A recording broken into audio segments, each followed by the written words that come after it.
All right. Praise the Lord. Praise the Lord. Praise the Lord, everybody. Please, as we start this important event, we ask that you would share whatever social media platform that you are on. Please share, and then share again so we can get everybody to see what is going on in our communities. This is an important discussion that we are about to have at this time. So, again, wherever you are, whatever platform, if you're on Facebook, share it on Facebook. If you're on YouTube, share it on YouTube. If you're on Twitter, because we're live on Twitter also, share it on Twitter. Call somebody if you have to and let them know that we are about to discuss something that is affecting our neighborhood right on this I-95 corridor. I'm not going to talk too much about it now because we have people that are going to present today. So again, please share this feed. Amen. Share this feed. I am Reverend Michael Hudson. I am the pastor of Gethsemane AME Church. And along with me for this great discussion, we have Licentiate Candace Green. I say good morning to you, Good my morning. sister. We have Pastor Brenda White, who is the pastor of Allen AME right here in the heart of Baltimore City. Good morning to you, Pastor White. You Good can't see morning. him, but we also have Reverend R. Kevin Brown with us, who is the pastor of Rights AME. And we say good morning to you, my brother. We thank you all for being here. I'm not going to do any more introductions. I know y'all waiting. I'm going to turn it over to Licentiate Candace Green, and she's going to give you the great big introduction of who else we have here on this platform. Candace. Well, good afternoon, everybody. Good afternoon, Gethsemane members and all of our guests. And thank you for joining us today for this very important conversation. And I am just very honored and just proud to be able to introduce two women who I have known now over a decade, who are doing some important work, and that is Derrica Wilson and Natalie Wilson, the founders of Black and Missing Foundation Incorporated. And I just want to just share a little background. I met the two of them in 2009. 2009, which was a year after the organization was founded. I was working on a magazine and saw a statistic about missing Black uh, people who are missing. And it totally floored me. And so I said, well, maybe I'll just reach out to see if they would be interested in me interviewing them. And they said yes. And the rest is history with our connection and our relationship. But I want all of you just to hear what expertise these two amazing women bring to the table when it comes to missing people of color. So I'm going to start with Derrica. Derrica Wilson is the co-founder and CEO of Black and Missing Foundation, Inc. She brings more than 2 decades of expertise in law enforcement and public safety. And she served as the first Black female officer with the City of Falls Church Police Department. So that's the Black girl magic going on right there. And then we have Natalie Wilson, who is a PR guru. She is the co founder and chief operating officer of Black and Missing Foundation, Inc. And she is amazing. Okay. Her job then is to develop and execute strategic outreach and press to ensure coverage of the foundation's missing and the foundation's initiatives. Natalie is a L'Oreal Paris 2021 Woman of Worth honoree, which all unfolded for us in December.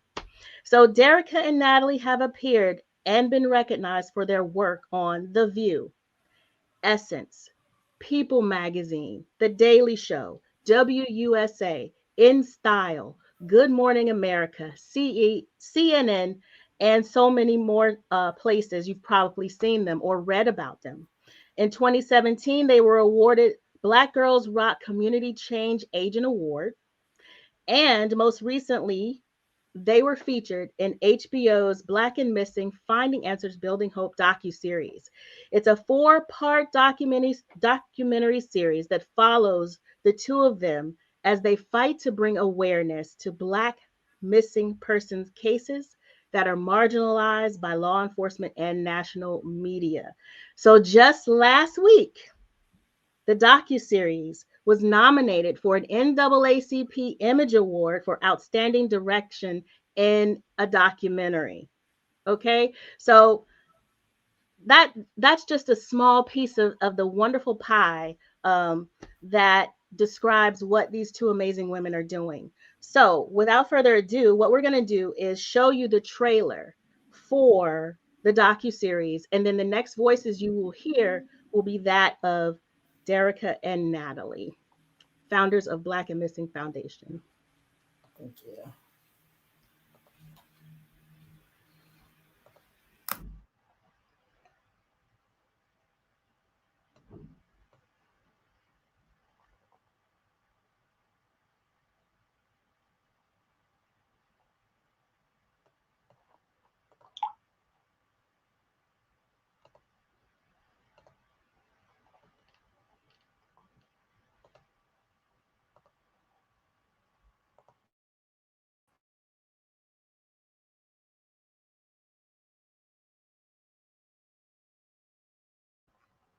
Pastor, you might want to start over. The sound is off. There's no sound.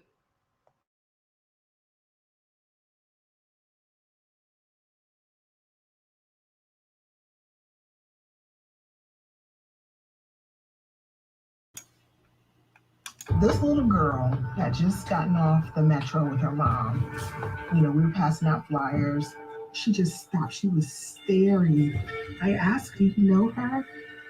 She looks up at me. She looks just like me. Every time I look at this picture, it makes me emotional. There's so many missing people of color in the U.S. African Americans remain missing 4 times longer than white Americans. That number is alarming. We hear from families all the time. The police is turning us away. The media wouldn't respond. Looking for a missing daughter. And it drove me and my sister-in-law, Natalie, to want to do something about it to help these other families. Because if not us, who? It's our job to bring them home. Thank you for calling Black and Missing Foundation. The police was like, "How you know she just ain't leave?" The detective kept saying she ran away. And I'm like, she didn't run away. It was like a punch in the face. When a Black person is in distress, missing, it's not a big deal to law enforcement because they don't think we have much to lose. This one always gives me this remembering when she was a little girl. You blame yourself because it's never enough. My sister went missing in 2009. Over all the major news stations, nobody would talk to me. When IFO coined the term missing white woman syndrome. If you don't meet those criteria, blonde hair, blue eyes, your stories are not newsworthy. Here's my niece. She's missing. Her story is just as compelling. We have nothing for our missing people except Black folks spit and grit. That's why I'm on 10 right now. And this is not one and done. We will be back. We don't want families to ever give up on hope. 1 year, 5, 10, 20. We have seen miracles happen. These men and women that are going missing look like my siblings or look like my parents and my grandparents. They matter. Our community matters.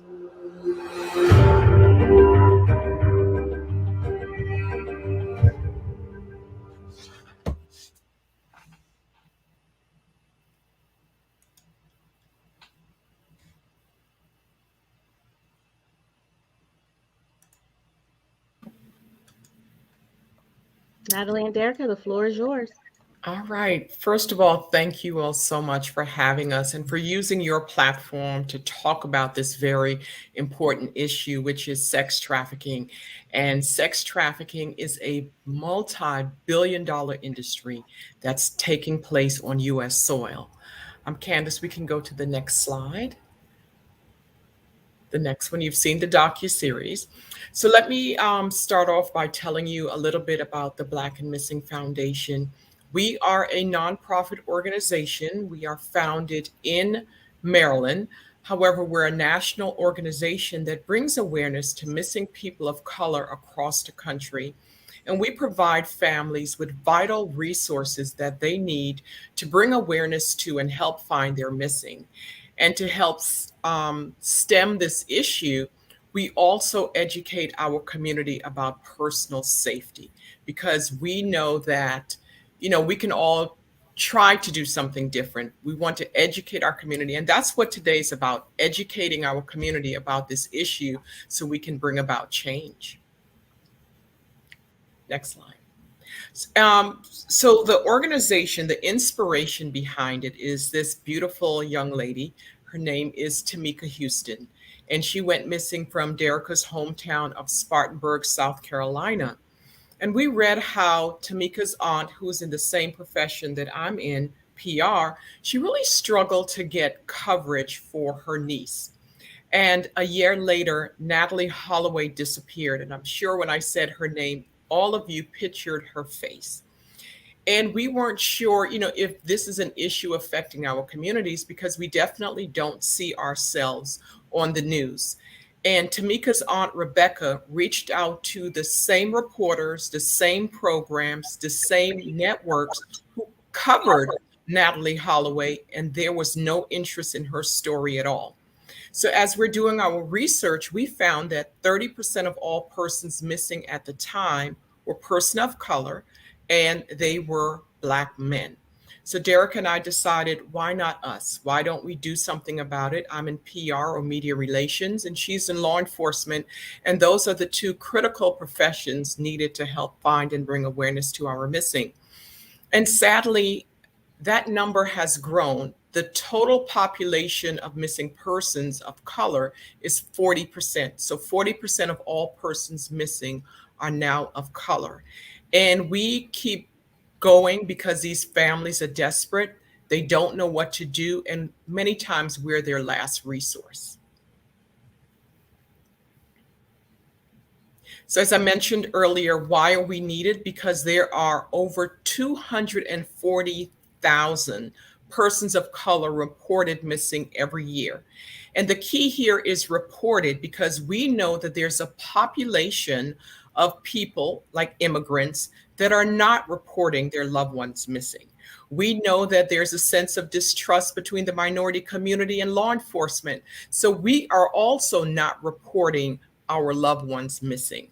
But we have to do a better job in making sure that our missing have the resources they need from law enforcement and the media coverage, which is so vital because one, it alerts the community that someone is missing and it could increase the chance of a recovery, but it also puts pressure on law enforcement to add resources to the case. And people are missing for a number of reasons. And today we'll talk about sex trafficking. Next slide. So again, Derrica and I, we've been sounding the alarm for close to 14 years that this is a pandemic that is affecting our communities, and we can no longer turn a blind eye. We need to do something. We are the fire starters, and we need our community, we need law enforcement and the media to step up and help us bring awareness to this issue and to help us find us. So again, thank you so much for having us and for us to have this important discussion about human trafficking. So what is human trafficking? Human trafficking is modern day slavery, and it involves the use of force, fraud, coercion to obtain some type of labor or commercial sex act. I want to share a fact with you all. Slavery was abolished over 150 years ago. Yet there are more people in slavery today than any other time in our history. Next slide, please. According to the FBI, 57.5% of all juvenile prostitution arrests are Black children. So when our children who are actually victims of human trafficking, they are being criminalized and they're being charged as prostitutes. Yet 40% of sex trafficking victims are identified as Black women. In an interview with the Urban Institute, traffickers admittedly believe that trafficking Black women would land them less jail time than trafficking a white woman if they're caught. And that stands true even with our missing. It's true that our cases are simply not taken seriously. So when you're looking at law enforcement's perspective, and you're also looking at these predators that are luring our children in the Black and brown community, they see that no one is taking our cases seriously, which is why they're so prone to becoming a victim of human trafficking.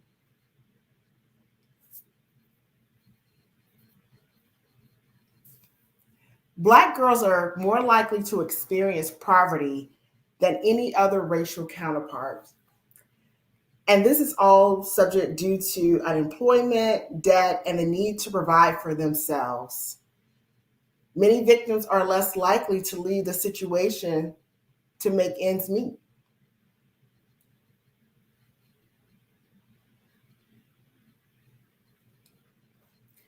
Sexual abuse and physical abuse are two of the top contributors. And Black girls are more likely to experience that than any other race. I remember Natalie and I, we spoke a few years back at a town hall for human trafficking. And it was very eye-opening when there was a young girl who actually stood up, and she said that she was leaving home because her abusers were in her home and nobody was willing to help her. And I think that's where the issues come in. Like, how do we protect our community from being abused, for being victims of trafficking? Next slide. Trafficking and traffickers' relationship. So in 2021, there was research that was conducted that showed around 85% of those who bought sex on the internet were white men. Now think about that number. 85% of those who bought sex on the internet were white men. Yet 40% of our missing are girls in human trafficking. Those numbers are alarming. And these white men, they are 9 times out of 10 married, children, really good jobs. And that is coming from the study, the research that was done.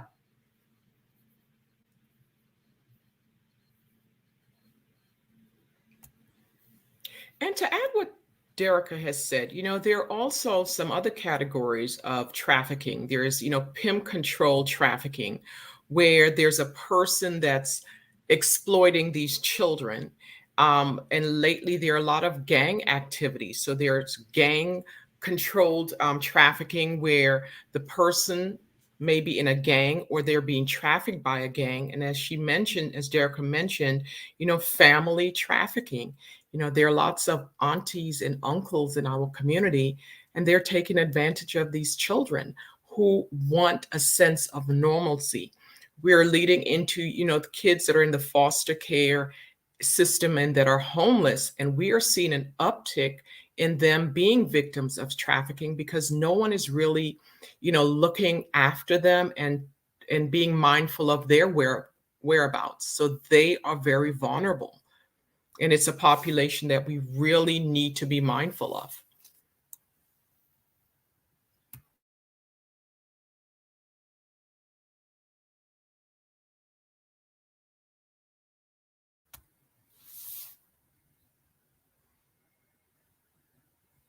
And as this slide said, 85% of the victims were likely trafficked, and they were in social services. Our homeless population, our LGBTQ population, many of them are in the foster care system, and they're being victimized yet again. And again, we have to look out for them, and we can no longer turn a blind eye on this very vulnerable population of children.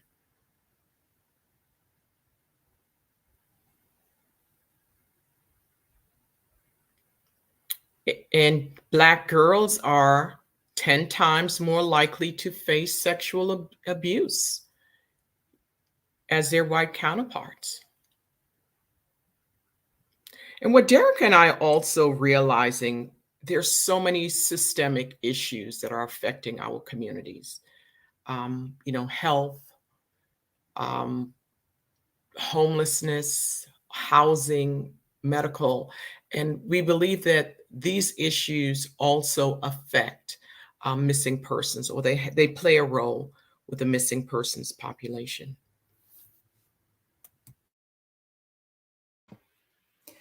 Missing and murdered Black women and girls are disproportionately affected in missing and murder statistics.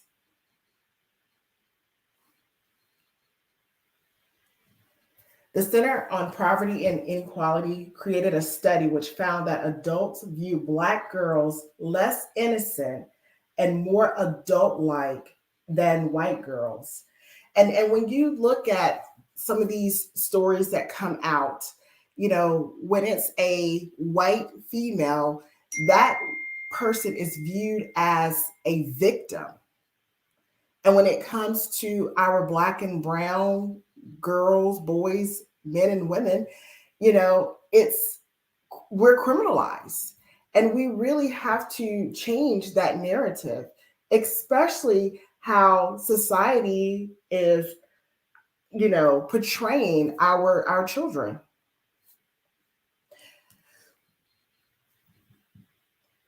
The study found that compared to white girls of the same, Black girls were viewed as in need of less nurturing, less protection, less support, less comfort, and are more independent, know more about adult topics, and know more about sex. And the way society is painting this picture, it really is creating that pipeline from school to prison. And we often talk about our children consenting to sex. A minor cannot consent to sex. It's technically rape. So that's how we need to look at it. That's how law enforcement need to look at it, to show that these children are being victimized. And I will say that Maryland has a great program where a child, if they are arrested for being trafficked, they're not thrown back into jail. They're getting the resources needed to be rehabilitated. And we need to see that same model or program across the country, where we're getting these kids the help, the resources, and the services that they need.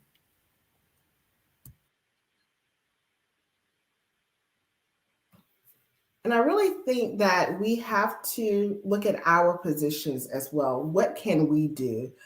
Because we all know that this is not the sole responsibility of, law enforcement. And sadly, when they go missing, it's not the sole responsibility of the media. But we play a vital role as community members, and looking at your skill set, looking at your profession. What can you do to help? If you were to identify something, would you just let it go? See something, say something. How do we protect these children from falling victim? Because sex trafficking is preventable. This is a multi-billion-dollar industry that's happening right here on U.S. soil, and it is preventable.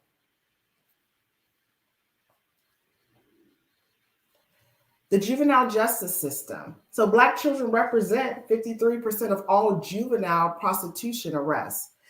It's interesting. I was having a discussion about 2 weeks ago with a representative from Homeland Security. We were doing a presentation, and he talked about rescuing this young Black girl who was a victim. But he said that there was nowhere to take her at 2 a.m. in the morning except for the detention facility. Just let that sink in for 1 second, because the detention facility is a juvenile justice system. It is not a rehabilitation or a safe space for a victim of human trafficking. Next slide, please. So who are our victims? And who are they based on race? Earlier on, we said that 40% of human trafficking victims, sex trafficking, they're Black. They are Black. Yet, Black people make up 13% of the population.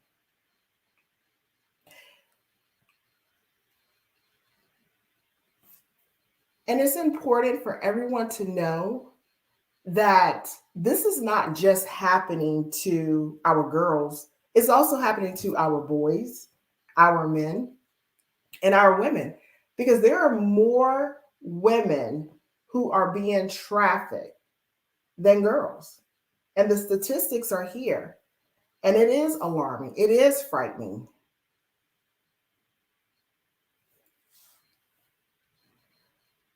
This is a map that really shows you these penetration areas where it's happening based on the color coding, the orange and the red. It shows you where our community is being victimized by this industry, illegal industry that's happening right here on US soil.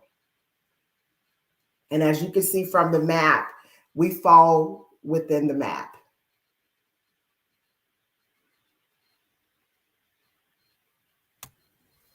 So as we mentioned earlier, all of us have a role to play and we can do something. Survivors are often ashamed and they don't want to disclose what is happening to them. But sometimes we see the signs. Does a child have multiple cell phones, or do they have new clothing, expensive items that that they can't afford? Do they show signs of being abused? Do they have some type of tattoo or branding on them? And have they talked about traveling to other states, especially while they were missing? Are they, living out of suitcases? So we need to pay attention and we need to have these tough conversations with our own children. We have seen an uptick in kids being lured into sex trafficking by being online on gaming apps as well as social media. So we ask parents all the time to have these conversations with your children. Create a fictitious account and see if you can befriend your child and if they'll share information with you. The grooming process isn't an overnight process. We have had cases where the pimp was grooming a child for 2 years. And the child, thought that was their friend and gave this pedophile her information. And he trafficked her from, Atlanta to Texas to Connecticut. So let's, do all that we can. And let's get our elected leaders involved and pass laws to protect our children and to protect our communities as a whole, because our lives matter too. We should not, or traffickers should not get less time for trafficking a person of color.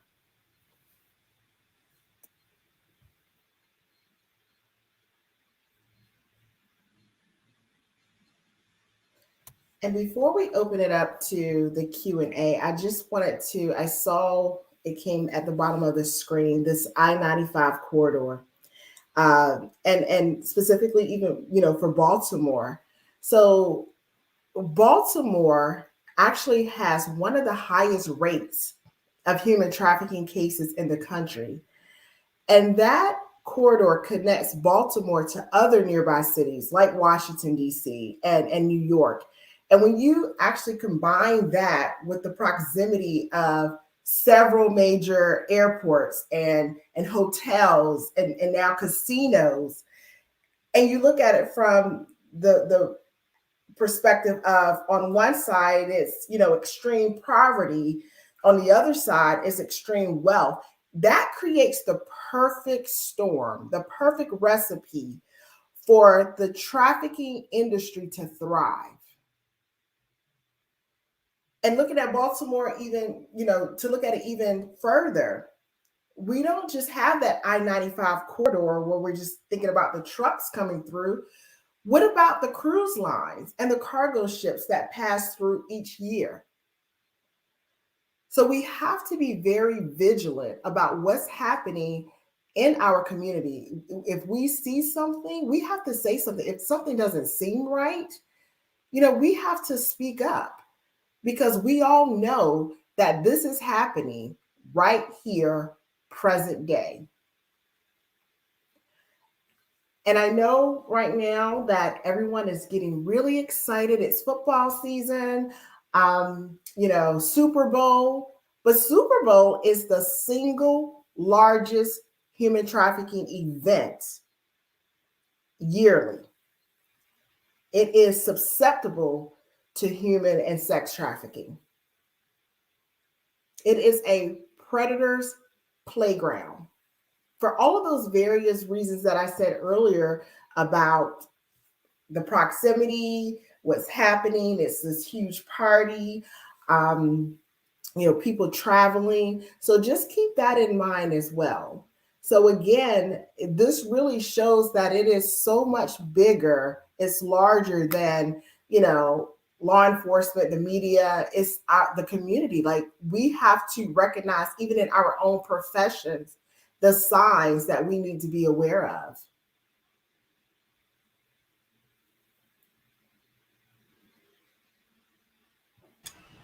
I was looking for that mute button.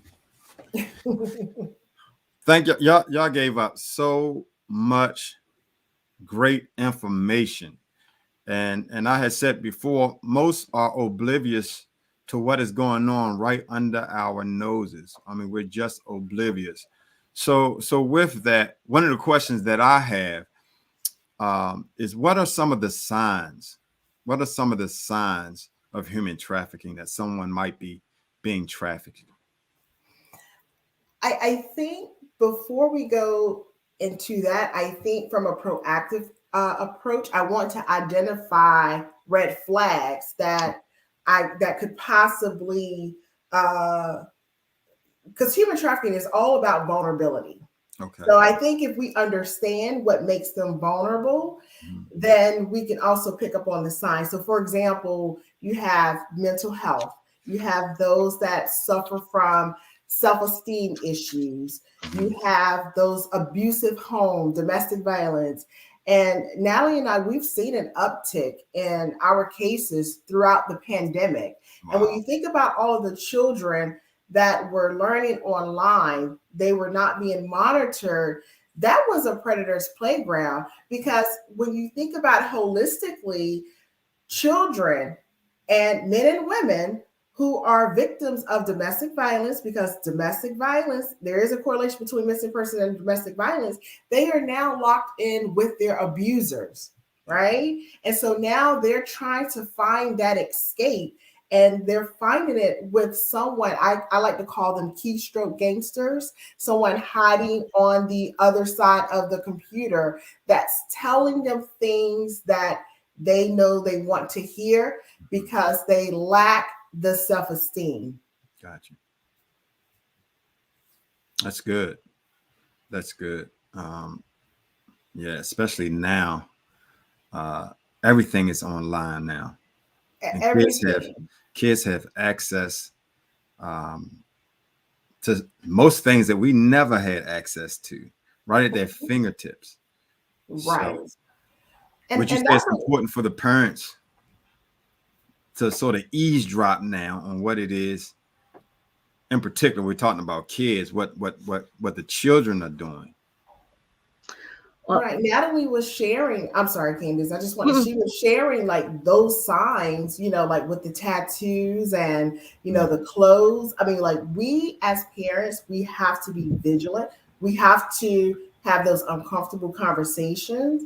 And we have to, first and foremost, be their parent and not their friend. Because this is a life and death situation. Right. And Pastor Mike, we also need the faith-based community to step up and to have these tough conversations and to use their platform. I mean, there are members in your congregation who are really struggling and they need help, they need guidance. These topics should no longer be taboo. Yes. Because someone is suffering, and we should be going back to it takes a village, and let's do all that we can to bring about change in our community. Yes. And you've already taken the first step, educating, education awareness is key. So educating, discussing, and empowering your congregation to utilize their areas of expertise, to volunteer their time to help one another. For example, you may have someone in your congregation who is a therapist, that offer counseling. They can be a resource for someone that needs that, because not everyone has those resources available. You may have someone in your congregation who is an elected official. How about helping us change laws to protect our children and law enforcement? Someone in your congregation may be a law enforcement official. Have them to go back to their police department and demand those change, get rid of the term runaway and get rid of that 24-hour waiting period. So utilizing what you have as a influence on how we address this issue holistically. Excellent. I did have a quick question, Pastor, if that's okay. Sure.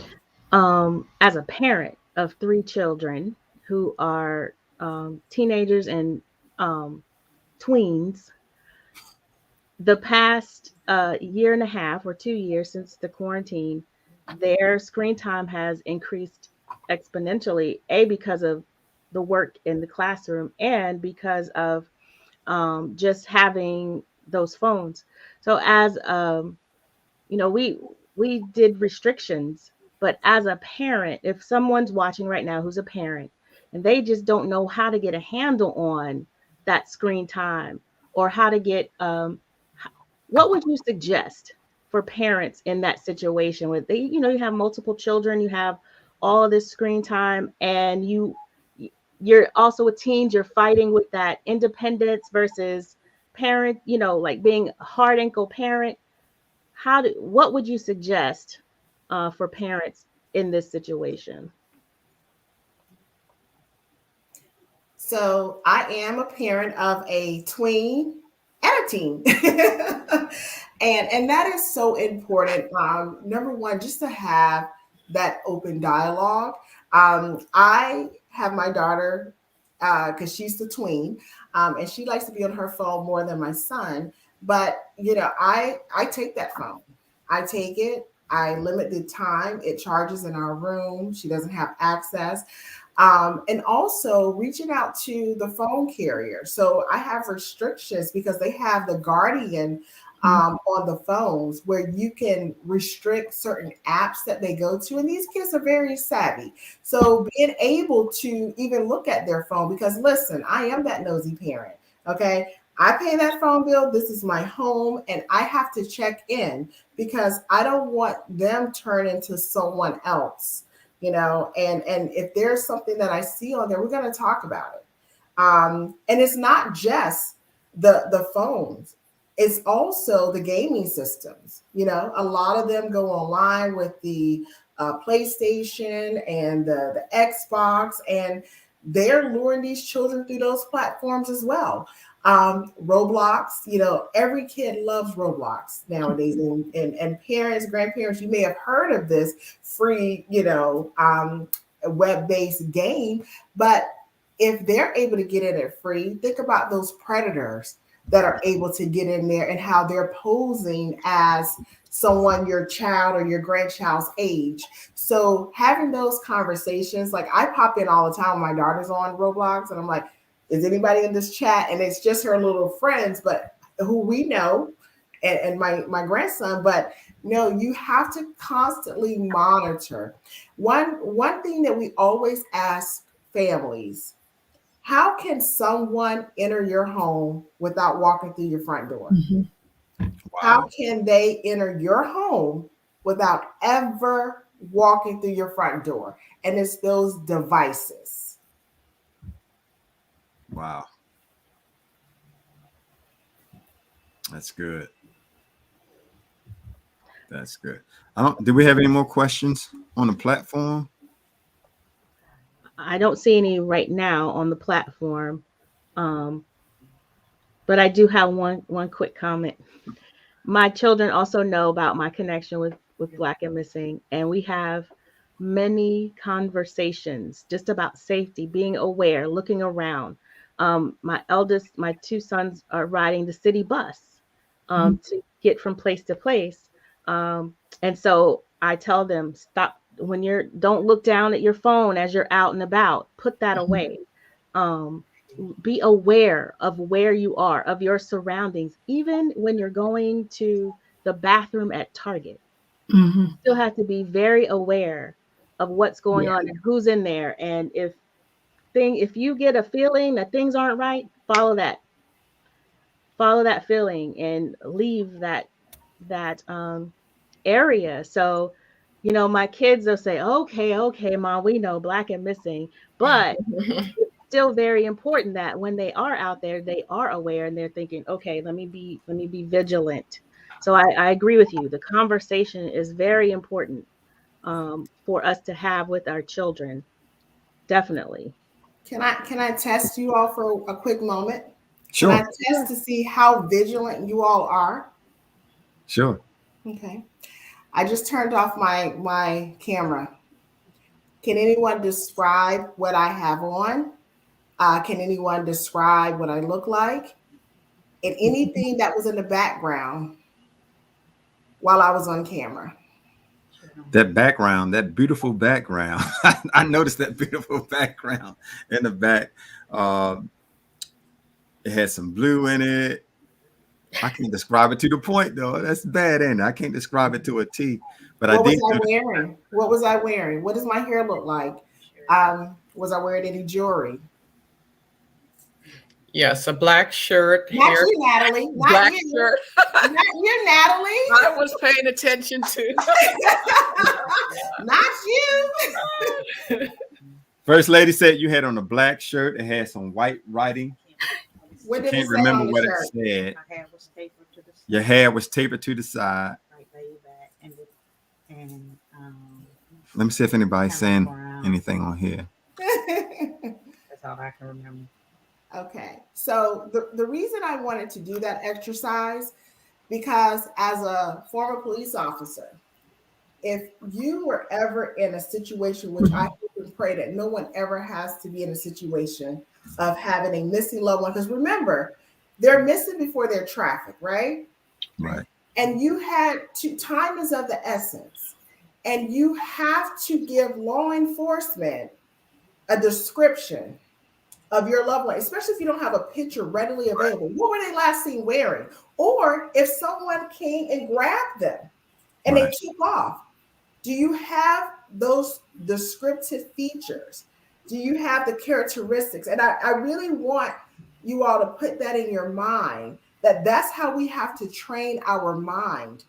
And I'm saying all of that to say, even when you're talking to your children, if they're walking to school, they're on the bus, if they see something, they say something, but they have to be able to describe, because no one can help if they don't know who we're looking for. That's good. That's good. I can tell you that when we have any kind of public distribution, I'm usually one of the people who is outside, and I'm very aware that I serve in a community that is transient. There are always people walking from somewhere to someplace else. And if there's something that is being distributed out of from Allen, Baltimore, one of the things that I do have on my phone is an app called Supernote, but then there's also not far from me will also be a notebook and a pen, because I'm conscious of time, who came, arrived at what time, when did they leave, what were they wearing, which direction did they head in, and who were they with? Did they come alone? Did they leave alone? And that's simply because I am aware, or had to been made aware of where I am. In my 5 years at Allen, we probably word is probably out on the street that there's probably a place that you can go by and something, if someone is there, that you're able to get some kind of assistance. And we've had people who've come through who have, they were going somewhere. The farthest they could go on the bus was Baltimore. And so they might want to share with someone. And things that we ask routinely, the outreach community engagement people that are part of Allen will ask if they find out that someone is going through, is there someone we can call to let them know we have seen you and that you're all right? Because somebody is concerned about your well-being. And so over these past few years, we've had multiple opportunities to reconnect people who were on their way to being missing, or they were missing from the state and the town that they were in, but to be able to get somebody to take note. And one thing that we have found out is that the Pratt Library in Baltimore is a hub. I'm not sure now with COVID, but it is a hub where people can go to and they can connect with their loved ones if they're trying to be connected. Way back in the day, I worked with a group here in Baltimore called Fellowship of Lights, and it was a place for what back then you call runaway. And so I would have to man the woman up the hotline over the weekend. And so you had children who routinely came through Baltimore. Routinely, they were missing from somewhere. And so all that to circle back around and say to take note of when you're interacting with people. Now that's just my method. I want to know how long you were there, when the time you came, the time you left, who did you come with, who did you leave with, just in case. Yes, it's all that who, what, when, where, how, why. Yes, those basic. And we also ask parents and even you all, do you know who the sex offenders are that are living amongst you in your community, next to your church? You know, do you know them in your church? Yeah. Do you know them in your church, in your synagogue, in your mosque, in your temple? Wow. We have sex offenders among us. Right. Yeah. Living next to your child's school. And we're not saying that they shouldn't live there, but you just need to be mindful. Be aware of that. There. Right. Because they do have a database now. Yes. Right. Yes. So that's good. Thank you. That's good. This has been a great, and I know y'all busy and I know you have things to do afterwards. But I want to say thank y'all so much for coming and sharing this important information, because like I said, most are oblivious to this. Y'all think COVID-19 is a pandemic. Well, we have another pandemic, and it's called human trafficking. It's called black folk missing. And we even got to change the wording of that, as Pastor White said, runaways. We got to change. You know, the first thing they want to say is they ran away. No, they ain't ran away. They were snatched. They were enslaved. So we even have to change. And if they're running away, we need to find out what are they running from and who are they running to. That's good. That's the proactive piece of that. Yes. How do we protect them from becoming a victim of human trafficking or any other unforeseen fate? And make our faith communities safe spaces. Yes. And begin with the checkup on the inside. Yes. Begin with the checkup with the clergy. Who is the clergy person, the leading person of the congregation, the mosque, the synagogue, or the temple? Begin there, because if we don't do internal checks on ourselves, we set up to perpetuate even more hurt and harm on people that we didn't have to do it to. Absolutely. Absolutely. And so one last question before we get into you all describing the next event that's going to come up, that's going to hurt my knees. What what else do you see that the churches can do, the faith-based community can do? And Pastor Mike, just before they answer, I'd also say get to know what, if you're if you're in the county, in the rural areas, get to know your sheriff. Get to know who has the beat around your church. If you're in the city, get to know your district, your precinct, get to know your commander, get to know the community engagement person in your local police department. That's the person whose cell number that you're going to have that you can call immediately. Thank you. Thank you. That's important. Thank you, Pastor White. And just to add on to what Pastor Brenda just said, we don't need to wait for an invitation to the table. Let's create our own table and invite them to it. Yes. And so, again, with the faith-based community, there are so many different professions under that storehouse. And oh, how powerful are we together? Yeah. You know, when you bring in the lawyers, the doctors, you know, the list goes on and on, the advocacy groups, the therapists, we are powerful. And we have to protect our own community, because if we don't, then who? So if we can sit down and strategize, like, how do we protect? Like, what are we planning to offer? And it really goes back to, what are those skill sets that, you know, your community have within that storehouse that can help, you know, save these individuals, that could be the resource. Because as Natalie mentioned, we are seeing issues with homelessness. We are seeing the issues with, you know, the human trafficking, the missing. And it's so important for everyone to know that the person who went missing is not the same person who returns home, because you don't know what they experienced, what they endured while they were out there. And this is traumatic, and it has a lasting effect where they need the therapists, they need the counselors, they need the resources, you know, just to try to put their life back together. So I think if we can really think about volunteering our skill set and helping one another, I think that will really go a long way. And just continue to educate. Awareness is key, and empower everyone that's in your faith-based community to really get involved. Thank you. Excellent. And to piggyback on what Derrica said, the first step is awareness, recognizing that it's an issue, and how can we work collectively to solve it. I mean, you know, we are really the fire starters in this conversation, but we can't do this work by ourselves. And if we have the community support, and that's what volunteering, sharing the profiles. I mean, every other community, their profiles are going viral. Ours, we're getting comments like she's fast, or he's fast, or he's involved with something. Let's share these profiles, because they're missing mothers and fathers. They're our children. They are our neighbors. Yeah. And we need to be aware of this issue, and we need to work together to help solve it. Yes. And one last point I would like to make, if I can, Pastor Hudson, when you're asking how can the churches help, think about also in the docuseries when Gabby Petito went missing, when Natalie Holloway went missing. People traveled from across the country. They didn't even know her. They came out in droves. There was thousands and thousands of people searching and passing out flyers.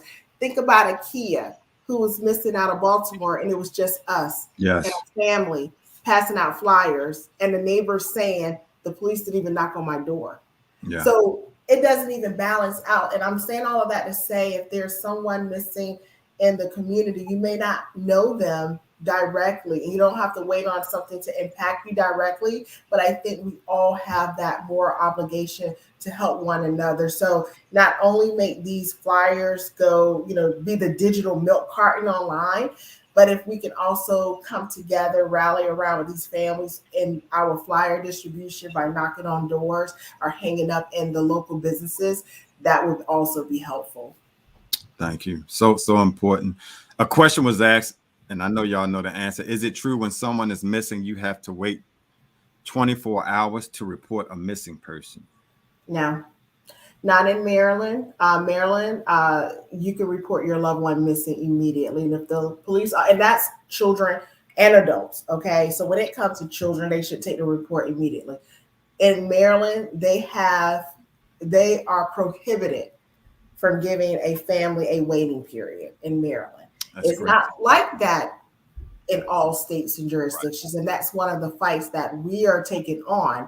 But in Maryland, if your loved one is missing, they should take the police report. And if they are not trying to, then demand to speak to a higher ranking official, because Maryland, you have to. Great information. Great information. Pastor, I just wanted one thing. I received many people sending me flyers about their missing loved ones. that don't have enough information on them. So if your loved one should become missing, what information needs to be included, and what types of photos need to be included that families are placing on social media to get the awareness out? So Candace, what we're running into, families don't have pictures or recent pictures, or either the pictures are inappropriate. They are not providing the basic information, the who, when, what, where, why. Who is missing? When were they last seen? What are some descriptions that can help identify this missing individual? And then families, we're asking them to not put their personal information, like their contact information, their phone number or email, on the flyer, because we're realizing these families are being scammed. Wow. And they're being taken advantage of. So if you go to our website at bamfi.org, we have a checklist from A through Z. We even help families create flyers. So once the profile has been verified, meaning it's been verified with law enforcement that the person is actually missing and there's a police report on file, we'll create a flyer for you and you can share it within your network. That's great. And on social media. That's great. That is great. Great information. Again, I thank y'all. Listen, I know we have to close out. We have to stop it. I know we can keep going on, but we have to close it out. So I want to give Natalie and Derrica, I want to give you time to make us aware of what's going on, how we can assist you monetarily.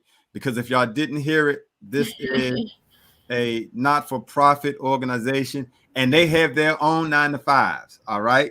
So we want to be a blessing to them. I want you to know, even before that Gethsemane AME Church is going to be a blessing to you monetarily. Thank you. I'm going to say the amount of $250. And my wife and I are going to do the same thing. So you will have a total of $500 in your account for that. Now, with that being said, you have to give us the info of 1 to 5K and how others can donate. Okay, so May 21st, we will be hosting our 5K at the National Harbor in Maryland. And we look forward to the community coming out, create a team, come and rally around not only the organization, but these families who will also be there, and they have a missing person. So we hope to see, you there and your community there to support us. And, Derrica and I, as you mentioned, have full-time jobs, and we can do so much more as an organization if we have our community behind us, donating financially so we can increase our team. Just the two of us, we were able to bring home close to 400 people.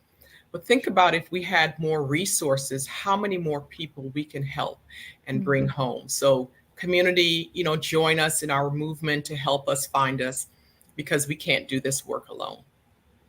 All right. And there are so many ways to give. I thank Reverend Brown, the pastor of Rights AME. I'm going to put it on the board. He says, Rights AME will match Gethsemane. God bless you. Thank you.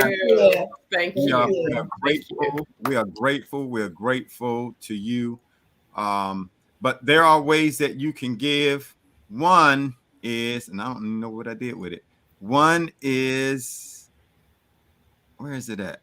Oh, PayPal is one. Oh, Candace, you hit it at the same time I did. One is PayPal. If you have the PayPal app, it's CEO@blackandmissinginc.com. PayPal. But the other way that you can give is going to the actual website. Can you give that one more time? Sure. It's BAMFI.org. And thank you all for your financial support. And I know that, sometimes people don't have a lot to give, but you can also give of your time, give of your resources. Help us bring awareness to these cases. When you see it, don't just disregard it because it's not your family member or your loved one that's missing. Share it within your network. Help us spread the word. Thank you so much. Pastor White, did you have a question? I saw you put ask in the No, I thought am I off mute? I thought I was responding. One, count me in on the 5K. I just got to know when we're going to start the training, so that because I got to get ready. I got to get ready. You're gonna be part of Gethsemane's team. You're gonna be part of Gethsemane's team. Okay, I'm part of Gethsemane's team. Okay, that's settled. Let me just say, and I used to run with the group, and what they would do, we would take group pictures. And because we'd say no woman left behind. And so as the faster runners came in, if you might not know who's coming out that morning to run, and so, but you know what that person looked like if you didn't know them, as you ran back in the opposite direction to find them. And so I would also recommend for any of us, take group pictures as often as you can. You have a picture of who the people are around you. But I'm in with the 5K. That's good. Thank you. Awesome. Thank you. Thank you so much. Let me know when we start practicing. Yes, ma'am. All right. Please, I'll let you know. Let me see before we close out. Can you also give a monthly donation? Now, she asked this because she knows she can, because she gives a monthly donation, but she wanted everybody else to be aware that you can give monthly donations. One more time, Derrica or Natalie, can you let them know? Yes, you can. Please visit our website, BAMFI.org. We have many ways that people can donate, whether they want to donate online or if they want to do it by US mail. But if they visit our website and click the donate button, it will take them to that page and give them all the options to contribute to the organization. All right. Again, we say thank you all. This has been, I'm telling you, this has been a blessing. And I am pretty sure that we're going to find more people just because we had this discussion. I want you to know, Natalie and Derrica, that Gethsemane will be a hub of Black and Missing Incorporated to assist you in whichever way we can, that we can help us find us. Yes. I see it. You asked me before and it wouldn't click, but I know now. Help us find us. So that means we got to get some t-shirts, brother. We need some. Purchase some t-shirts. That's another way, Derrica and Natalie, that we could support monetarily, is to get these t-shirts out there, and we'll pay for the t-shirts. Well, we have an online shop. So when you go to BAMFI.org, click on shop, and you can order a shirt, t-shirt, or sweatshirt. Listen, I'm putting it up there again.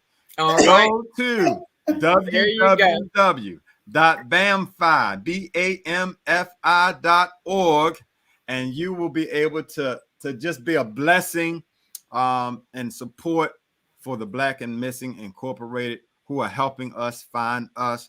And again, we are so grateful. We're so grateful and honored to have each of you here with us. Natalie, Derrica, Pastor White, Reverend Brown, Pastor Brown, Minister Candace. Thank you all so very much. And I know the people are blessed. They are commenting of what great information that they have just received. So with that, I say thank you so much. My prayer is that God would bless you exceeding abundantly above all that we ask or think, and that God will continue to use us, each of us, not just Derrica, not just Natalie, but each of us, to affect change in our communities. Amen. God bless you all. Thank you so much. Thank you. Everyone stay safe. Have a great week.